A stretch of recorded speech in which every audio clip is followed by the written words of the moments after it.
છોટાઉદેપુરથી સમાચાર મળ્યા છે કે જિલ્લામાં ખેલ મહાકુંભ 2025 અંતર્ગત યોજાયેલી ફૂટબોલ ઓપન વય જૂથની સ્પર્ધામાં અંબાલા સિટી ટીમે શાનદાર પ્રદર્શન સાથે જિલ્લા ચેમ્પિયનનો તાજ પોતાના નામે કર્યો છે। કુલ 14 ટીમો વચ્ચે કઠિન મુકાબલાઓ બાદ ફાઇનલ સુધી પહોંચેલી અંબાલા સિટીએ છોટાઉદેપુર પોલીસે સામે 1-0 ના સ્કોરથી જીત મેળવી હતી। ખેલ પ્રેમીઓમાં ભારે ઉત્સાહ જોવા મળ્યો હતો, જ્યારે અંબાલા ગામમાં વિજયની ઉજવણીનું વાતાવરણ છવાઈ ગયું હતું।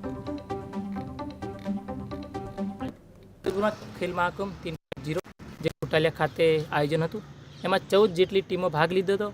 એમાં અમે 4 ટીમોને હરાવીને વિજય પ્રાપ્ત કર્યો છે, જેમાં ફાઇનલમાં Gujarat police versus Ambala city એમાં 1-0થી અંબાલા સિટી વિજય પ્રાપ્ત કરે છે।